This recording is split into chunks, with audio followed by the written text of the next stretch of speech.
Welcome to In Focus. I'm Peter Laffin, editor of the Washington Examiner's In Focus section. And today our guest is our senior foreign policy writer, Tom Rogan. Tom, thanks so much for taking the time to be with us today. Good to be with you, Peter. So much to talk about with you, why you're such an important guest to have on it, particularly at this time. This is a very foreign policy driven news cycle and a very foreign policy driven presidential term. And so I wanted to start there. The fact that Trump's second term has been so globally focused has surprised many people, and he's gotten a lot of criticism about it from his America First base recently, that he's expended so much energy on issues beyond our borders. Has this surprised you, this foreign emphasis? I don't think it's necessarily surprised me. I think, President Trump has always reveled in the kind of,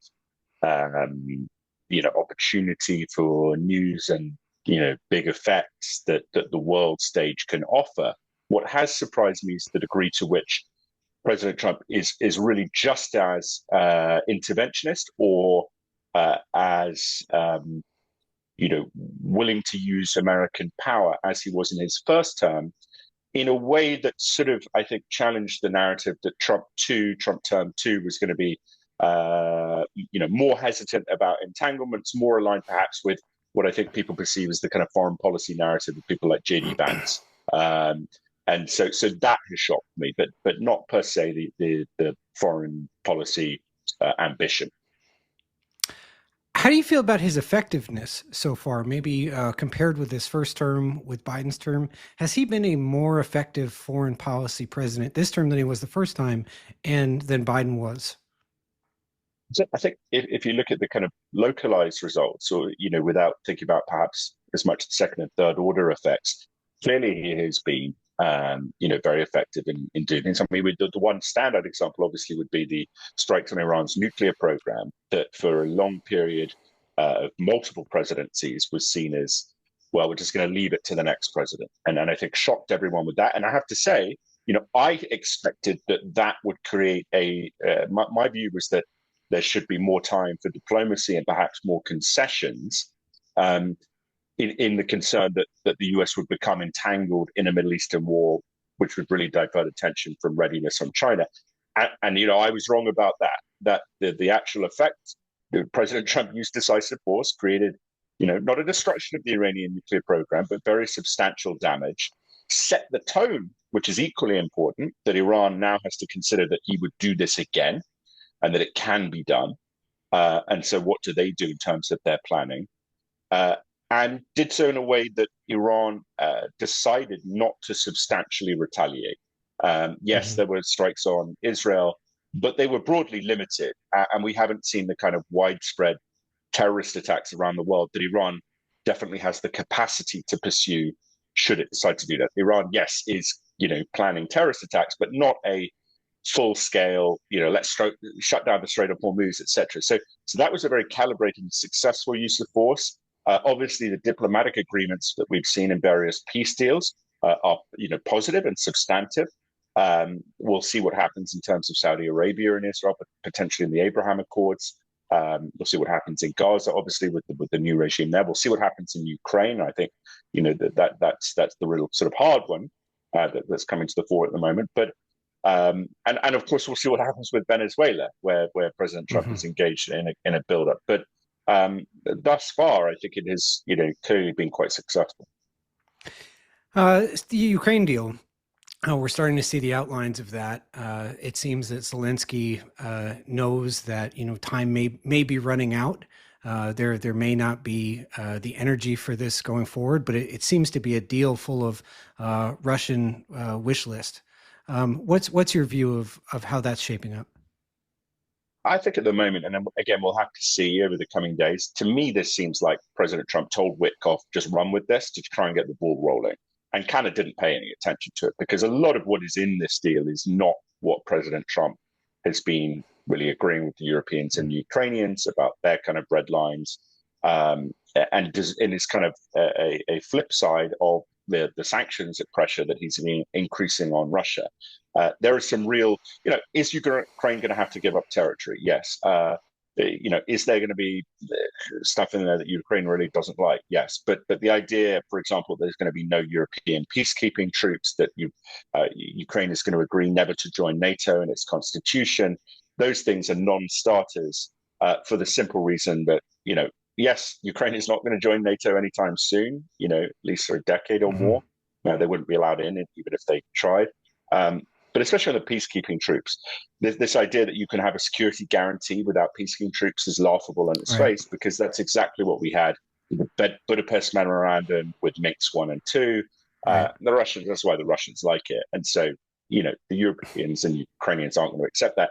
And I also think, as much as Ukraine, as much as there is low morale in the Ukrainian military, a lot of draft evasion, the ability of the Ukrainian military to resist wholesale Russian advances remains very robust. And so I think if Zelensky was to decide it's either this deal or continuing the fight, he'd say continuing the fight, because functionally the Russians are just going to lose more and more people not being able to do those breakthroughs. And Ukraine can do that even without American support, although it makes it much more Right. difficult. So years into this, even if, let's say, Russia got everything it wanted in this deal and Zelensky decided, okay, we just need to get past this. Winter's coming. We need to stop this fighting for now. This is a humanitarian crisis. What incentive would Putin have to not just go back in immediately? What incentive would Putin have to ever relent in this war? It seems to me that he would face domestic challenges that would be pretty serious should he decide, okay, we'll settle for peace. It seems that he has to get everything he wants or he's in trouble. Is that your view of it? I mean, I think to a degree, unless the US is willing to increase this pressure. I mean, if the Russian economy, the Russians can't, struggling to sell oil, inflation is high, investment is very low, and unemployment, I mean, there's not unemployment actually. There's a big shortage of labor. State budgets are extremely stretched into deficits. Their capital reserves are running low. So the economic situation of Russia is extremely poor, which I think provides an avenue to get Putin to agree to a deal which essentially freezes the lines of contact as they are. In the fear that, frankly, if he didn't do that, the pressure on his regime and the populist pressure to cut a deal would become untenable. And I think that's the appropriate strategy. Putin ultimately is a rationalist. If he could say, "Oh, look, we took the Donbass," and kind of skew it with propaganda, right? The Russian state media is all propaganda, basically. I think he would take that, but he's not going to take that if President Trump is offering him a lot more, and a deal in which there are no, European peacekeepers on the ground to provide a physical wall, much as existed in Berlin in the Cold War, a tripwire against future invasion. Unless that's there, I don't think Putin will hold to any deal, because why would he? He'd get the sanctions relief 5 years down the line, do a false flag attack, say Ukraine attacked us or we have to Right. reinvade. And there's no way that if there are no European troops in there, the transatlantic community is going to be unified in, getting back in there. Right. And so this is the problem with I think this deal. But I also don't think, frankly, that President Trump is really tuned to some of this. He wants a deal Hmm. for the He prestige. wants a deal. Right. This is kind of a non-starter, and the Europeans won't go with it as well, right? So they'll say, we like you, Mr. President, we respect you, because they want to maintain the relationship, but we have to go our own way here, and we'll take it from here. That's so. So I think some of the furore in the media about this is, while it's kind of ridiculous in terms of its paper quality, I don't think it Right. represents the final substantive offer of the Trump administration. And even if it were, and Russia got all of this, to me, it just, tell me what you think of this. Putin could actually sell this to his people. We've killed this many soldiers have died for this cause, and we didn't get all of it. We didn't get everything we were after. He could sell that domestically and not face a revolt. I mean, look, he remains very popular. I think he could sell. I think he could sell this deal because it kind of neuters Ukrainian sovereignty and provides avenue for much more Russian flexibility going forwards. I think it's important to remember as well, a lot of Russians do not know how many soldiers have died. But Putin is also very popular, and so he commands the kind of respect that I think we have to remember. Like, if he's under pressure I think his main concern would be this dragging on for years, um, you know, because of that increasing economic pressure, which then creates elements of instability. I think the psychological effect on the Kremlin of the aborted coup by Yevgeny Prigozhin a couple of years ago is still very real and potent, and and show the vulnerability of Mhm. regimes. And Russian history is imbued with concerns over stability. Um, I think pressuring him is the way to get a better deal. The Russians are losing a lot for nothing, or for very little gains. Um, the problem with, I think, this kind of Trump saying to Witkoff, just run with it, let's stir the pot, right, and see what falls out, is that you show Putin, or you suggest to Putin, you know, 1 week ago it was the sanctions, and the Russian state media would say this, sanctions, we can ignore that because Trump will change his mind a week later. Oh, he's Mhm. malleable. So patient perseverance and insistence on it has to be our way or no way. I think Trump is sort of it's a bad negotiation strategy. It is not the way to the art of the Ukraine peace deal. Hmm. It seems Trump has been much more successful in the Middle East than in swinging deals in Europe. Is that your view of it? And if so, why do you think that is? I think it is. I mean, obviously, on the Iran nuclear program, that's a big success. The Iranians are really in a very weak position. The situation in Gaza, he's got the peace deal there, and obviously there are challenges, big challenges with Hamas disarmament and compliance. But broadly, the bloodletting is stopped, which I think Israel needed for diplomatic reasons as much as anything else. Functionally, I don't think they had many more military options unless they were going to do ground clearance. But he's critically allowed now the buy-in of the Arabs in a way that if Hamas keeps playing games, I think Trump really has leverage. And to say to the Jordanians, the Saudis, to a lesser degree the Emiratis, and certainly a lesser degree the Qataris, all right, you have to step in. You got to you got to send your forces in with part of this new governing thing to take on Hamas in a way that I think they might be willing to do, by the way, because the sense of loyalty is so critical, and trust in these relationship with the Arabs. And Trump, I think, has their trust in a way that Biden most certainly did not. You see that with Mohammed bin Hmm. Salman, the relationship Right. there, that trust, friendship, seen perceived respect is so important for those regimes. And it essentially allows Trump to kind of, you know, grab heads and bring people together and say, you owe me, get this done. Right. And so I think the ingredients for more success in the Middle East are very much Mhm. there. Obviously, there will be challenges, but Trump has forged very strong relationships. I think from Israel across the Sunni Arab monarchies. Iran is isolated and weak, which of course the Saudis, as much as anyone, are very happy about because they hate. And it's an ideological war going back to the Battle of Karbala in the 7th century there. So yeah, I mean it's very successful. What happens next, of course, is the big question. But yeah, I mean I think it's an undoubted notch for Trump in terms of foreign policy successes so far. Yeah, I was wondering if there was something cultural that, Trumpism works in the Middle East in the way it doesn't in, say, Russia, or even China, that he speaks their language more, if it's something cultural. I think you're right about that, Peter. I mean, I think you see with bin Salman, as much as it is problematic in terms of reality, the meeting that they had at the White House where Trump, went on this attack against a reporter who asked a very legitimate, question about Jamal Hmm. Khashoggi, who bin Salman almost certainly did order kill. I mean, there's really no doubt about that, quite frankly. But Trump saying, no, this is a good man. How dare you? That goes a long way And with saying kind of Khashoggi was a Arab, bad man. And saying right, Khashoggi right, was a bad Arab, man. Yeah. yeah, Arab royalty. So deference to authoritarian, deference to royal power. Mhm. And obviously he likes their deference where they fed over him, treat him like an American royal. That ego thing, let's put it in that way, translates well with those governments.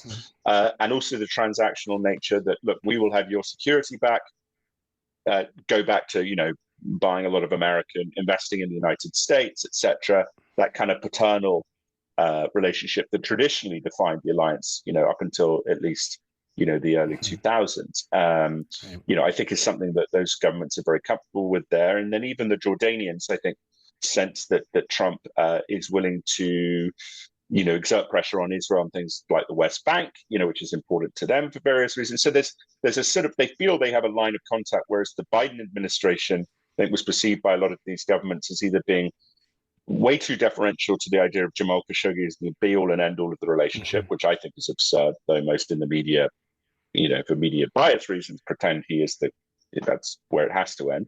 Um, and also couldn't come to a decision, right? The lethargy in the Biden administration, where did they stand on an issue? The dithering, which really Mhm. kind of across the board, was an issue from Ukraine to the Middle East. I think so. There's clarity of how to deal with Trump, and I think the credibility that Trump has earned, which is really important as well.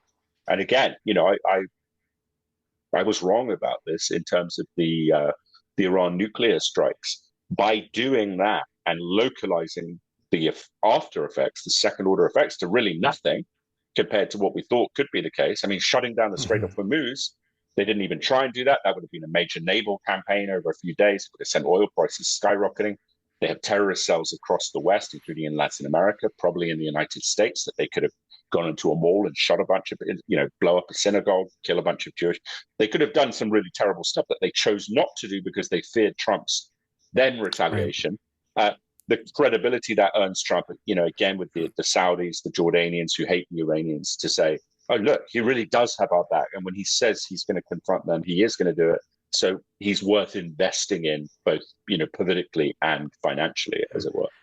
It feels remarkable how, to the degree that our deterrence has been restored in 4 years. And it was 4 years ago that we had the pullout in Afghanistan, to where we are today. People aren't sure what we're going to do, and they're seemingly afraid that when we do it, it's going to be bad news for them. That seems to me to be a remarkable development of Trump's second term here.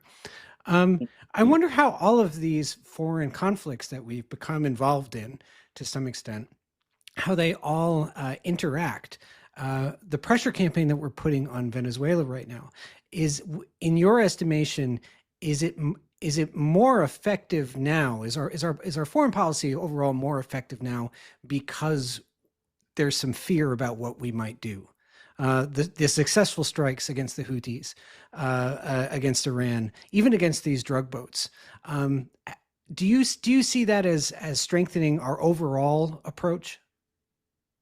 Do in terms of adversaries, but the problem with Trump's unpredictability is the degradation of trust with allies, right? So when you slap on a bunch of tariffs on Japan and the Europeans, and then you change your mind in terms of the Ukraine peace deal and surprise the Europeans, that dilutes America's credibility with allies. And that matters in the longer term for our ability to persuade those allies to stand with us versus China, both in the kind of economic order, but also in Mhm. kind of contingencies that you might think about with Taiwan, the Philippines, South China Sea, etc.